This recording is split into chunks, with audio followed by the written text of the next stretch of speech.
여러분, 재개발 투자에서 기회를 잡으십시오. 그러려면 투자 방식을 바꿔야 합니다. 바꿔야 합니다. 구독, 좋아요 눌러주세요.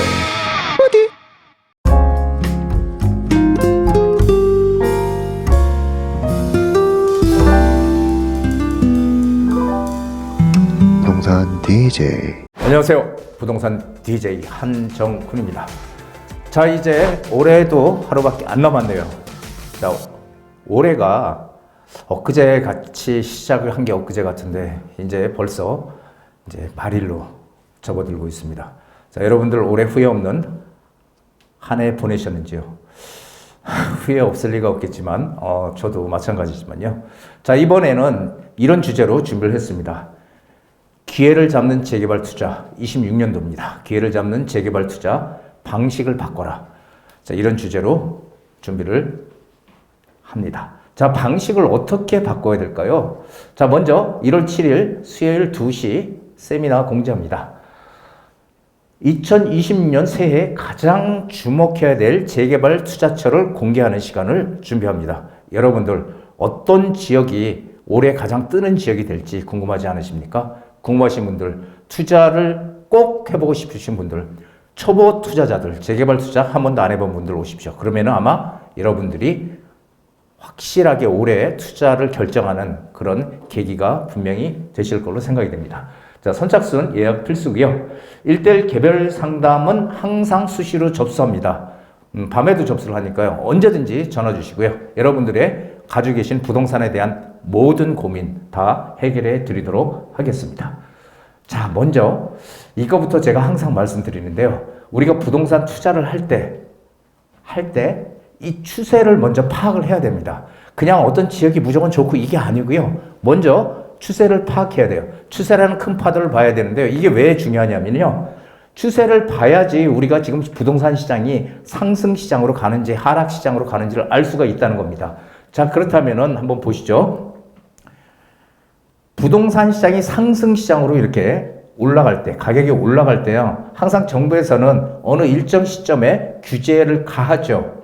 역대 정부가 항상 마찬가지입니다. 모든 정부에서 규제를 가하게 되면 오르던 부동산 가격이 약간 조정을 받으면서 조금 가격 거래량도 떨어지고 거래량이 절벽이 되고 이런 상태를 유지하죠. 그런데 유지를 하지만 이 부동산 시장이 상승 흐름일 때는 이 규제의 효과는 3개월에서 6개월을 못 넘긴다라는 겁니다. 다시 원래의 흐름이 상승 흐름이었기 때문에 원래의 흐름대로 상승 흐름으로 간다라는 거죠. 반대로요, 부동산이 이렇게 하락하는 시장이 와요. 그러면 우리 정부에서는 어떻게 하죠? 하락하게 되면은 부양책을 쓰잖아요. 부양책. 그래가지고 양도소득세 중과를 5년간 면제를 해준다든지 취득세도 인하해준다든지 이런 혜택을 주죠. 그렇게 되면은 이 부동산 부양책의 효과 때문에 약간 상승하는, 거래량이 좀 늘어나면서 조금 상승하는 느낌을 받습니다. 그런데 결국 시간이 지나면은 원래 부동산 시장이 하락장이었기 때문에 하락 흐름으로 결국 가더라. 그래서 이 부양의 효과도 역시 3개월에서 6개월을 못 넘긴다는 겁니다. 자, 추세가 상승 추세일 때 규제의 효과는 단기간이고요. 추세가 하락 추세일 때 정부에서 쓰는 부양책의 효과도 역시 단기간에 불과하다라는 겁니다. 지금 정부에서 6.27 대책, 9.7 대책, 11.5 대책 세 번의 대책을 내놨지만 처음에 6.27 대출 규제가 나왔을 때 시장은 얼마 반응했을까요? 2개월 딱 반응했습니다. 2개월 동안 거래가 절벽이 되고요. 그러면서 다시 또 오르기 시작했죠. 자, 그래서 지금 시장이 우리가 중요한 거는요. 시장이 지금 상승 흐름이냐, 상승 추세냐, 아니면은 하락 추세냐를 봐야 돼요. 근데 여러분 보세요. 지금 상승 추세인지 하락 추세인지 이걸 모르면 투자를 하면 안 됩니다. 왜요? 상승 추세일 때 우리는 투자를 해야 되고요. 하락 추세면 우리는 좀 기다려야 돼요. 하지만 지금 보면은 상승 요소가 강한지 하락 요소가 강한지를 봐야 되는데 지금 상승 요소는 뭐가 있어요? 금리 인하, 그렇죠? 금리 인하, 그 다음에 공급 부족이죠. 이게 두 개가 올해의 키워드인데요. 이 두 개가 지금 가장 시장을 강하게 지금 조이고 있는 거죠. 금리 인하와 공급 부족. 이게 부동산 시장의 상승을 주도하는 그런 키워드라는 겁니다. 반대로 하락하는 요소는 뭐가 있을까요? 우리 몇 년 전만 해도 뭐 전세가가 폭락하는 역전세가 생기고, 그 다음에 PF 부실 문제라든지 지방인 미분양 뭐 이런 것들 막 들어댔잖아요. 그래서 그런 것들 때문에 부동산 가격이 폭락할 거다 이런 얘기들 많이 했지만 그렇게 됐습니까? 그렇지 않죠. 지금은 역전세를 지나서 이제는 전세가가 상승하는, 지금은 전세난을 지금 겪고 있는 지금 그런 상황이죠. 그래서 지금 이리저리 뜯어봐도 상승 요소가 있지 하락 요소는 별로 없다는 거예요. 동의하십니까? 자, 그렇기 때문에 제가 지금 시장이 상승장 흐름으로 가고 있기 때문에 부동산 가격이 오를 수밖에 없다라는 얘기를 계속 드렸던 겁니다. 자, 정부의 규제에서 벗어나 있는 게 뭐예요? 빌라. 지금 토지거래 허가 구역은요, 토지거래 허가 구역은 2년 거주를 해야 되잖아요. 만약에 내가 집을 산다 그러면 서울 같은 전역이 다 묶여 있으니까, 경기도도 12개 지역 묶여 있죠. 그 집을 내가 살려면은 들어가서 무조건 실거주를 해야 돼요. 그런데 그 실거주음에서 빠져 있는 게 빌라 오피스텔이라는 거죠. 그래서 여기 보면요, 뭐 없어서 못 산다, 재개발 재건축 빌라 틈새 투자처 부상. 지금 이 빌라 시장으로 재개발 시장으로 지금 많이 지금 투자들을 하고 있다는 겁니다. 이게 틈새 시장이라고 얘기할 수 있죠. 그런데 오피스텔은 그럼 어떠냐? 오피스텔은 빌라도 빠져 있고 규제에서 빠져 있고 오피스텔도 빠져 있는데, 근데 오피스텔은 전형적인 수익형 부동산이라고 제가 항상 말씀드렸죠. 수익형. 그래서 오피스텔은요, 한마디로 월세를 꾸준히 받을 수 있느냐 없느냐, 월세를 좀 높게 받을 수 있느냐 없느냐, 이게 관건이고, 실제로 가격은 오르지 않는다는 거예요. 우리가 투자의 목적은 가격이 올라서 차익을 얻기 위해서 투자를 하는 건데, 오피스텔은 수익형 부동산이기 때문에 내가 내 돈으로 투자해서 투자이익을 얻기에는 오피스텔은 해당이 안 된다는 겁니다. 그래서 우리가 재개발 빌라 시장에 투자하는데 지금 빌라의 기회가 있다는 거죠. 그런데 문제는 어떻게 투자를 해야 되고 어디에 투자할 것인가라는 거예요. 어디에 투자할 것인가, 어떻게. 이게 지금 점점 더 중요해지는 그런 시점이 왔다라는 겁니다. 자, 올해 키워드 제가 말씀드렸죠. 공급과 금리입니다. 공급과 금리. 자, 공급은 2029년도까지 절대 부족으로 계속 남을 겁니다. 그래서 내년 2026년도가 공급이 상당히 2026년도부터 2029년도까지는 공급이 상당히 부족해집니다. 그래서 서울의 공급이 매년 한 4만 8천 가구 정도가 입주를 해야 되는데, 내년에도 한 15,000 가구 정도, 이 정도가 지금 들어오니 평균적으로 들어야 될 공급 물량이 턱없이 부족하다는 거죠. 2027년도는 더 부족합니다. 그러니까 이게 지금 공급이 빠르게 될 수 있는 방법이 없는 거예요. 아무리 정부에서 새롭게 공급을 늘린다고 하더라도 공급이 들어오려면 시차가 존재하잖아요. 시차가 존재하기 때문에 공급이 빨리 늘어날 수가 없는 그런 상황이다라는 거죠. 그래서 공급과 이 공급 부족은 결국은 2029년도까지는 해낼 수가 없다는 거예요. 단기적으로 공급을 늘릴 수 있는 방법이 없어요. 아파트를. 자, 그리고 금리의 방향성은 뭘로 돼 있어요? 인하로 돼 있잖아요. 인하. 이게 언제, 제가 항상 말씀드리지만은 우리가 금리가 막 올라갈 때, 미국이 기준금리를 막 올릴 때, 몇 년 전에요. 올릴 때 어떻게 했어요? 이게 도대체 언제까지 올라갈지 불확실성이 너무 크잖아요. 이렇게 되면 우리가 투자를 못 합니다. 근데 중요한 거는 미국이 기준금리를 내린대. 언제 내리지는 중요하지 않습니다. 하지만 방향성이 정해져 있다는 거죠. 방향성. 이 방향성이 되게 중요합니다. 이게 불확실성이 해소가 되는 거거든요. 방향성이 정해졌다는 거는. 금리의 방향성은 뭐예요? 인하 쪽으로 가고 있죠. 우리도 결국은 인하할 수밖에 없다는 거. 이게 상당히 중요합니다. 그래서 공급 부족, 절대 부족, 그리고 금리 인하. 이게 올해의 키워드다. 이렇게 보시면 되겠습니다. 자, 재개발 투자, 이제는 방식을 좀 바꿔야 됩니다. 여태까지 우리가 재개발 투자해서 꼭 가지고 있다가 나중에 아파트가 지어지면은 입주를 하든 아니면 그때 가서 매도를 하든, 이런 방식이 우리가 재개발 투자의 방식이었다면, 지금 서울시의 재개발, 모아타운이니 신속통합계획, 역세권 개발 등등 지금 수백 군데가 지금 지정이 돼 있는데, 서울시에 지정을 해놨는데 다 이런 데가 진행이 될까? 이거 한번 의심해 봐야 됩니다, 여러분. 진행될 것만 된다는 거. 진행될 것만 얼마나 많이 진행될지 몰라요. 그리고 또 한 가지, 현재 지금 재개발 서울시에서 진행을 재개발 구역으로 재개발로 지정을 해놓은 데들, 신속통합계획이든 모아타운이든 현재 착공에 들어간 데 있어요? 없어요. 지금 착공에 들어간 거 없습니다. 언제 될지 모르는 거예요. 한마디로 재개발 투자. 우리 이제는 재개발에 대한 그 투자의 방식을 바꿔야 됩니다. 언제 될지 모르는 곳을 함부로 들어가서 그냥 계속 가지고 있는다? 이건 안 되는 거죠. 그리고 제가 말씀드리고 싶은 것은 재개발 지역은요, 순차적으로 진행이 돼요. 그러니까 한꺼번에 다 진행하는 게 아니고, 가령 어떤 지역이, 용산 지역 보세요. 재개발 구역으로 지금 다 안 돼 있는 데를 찾기가 더 어려워요. 뭔가를 진행하고 있거나, 재개발을 진행하고 있거나, 동의서를 갖고 있거나, 아니면 지정이 돼 있거나, 용산 다 그렇잖아요. 근데 여러분, 언제 되냐고요. 한꺼번에 되는 게는 불가능하다고 얘기했죠. 하나가 되고 나서 됩니다. 순차적으로. 왜요? 한꺼번에 되면은 올로 다 이주해요. 그렇기 때문에 재개발 구역은요, 하나가 되고 나서 되는 거예요. 그렇기 때문에 시간이 너무 많이 필요해요. 그리고 우리는 재개발 지역에 들어가기 위해서는 초기 단계에 들어가야 돼요. 초기 단계에 들어가서 준공이 될 때까지 단계마다 가격이 오르거든요. 이 단계마다 가격이 오르는 거는 이때 우리는 어느 정도 올랐을 때 어느 정도 이익을 내고 팔 것이냐를 고민해야 된다는 거예요.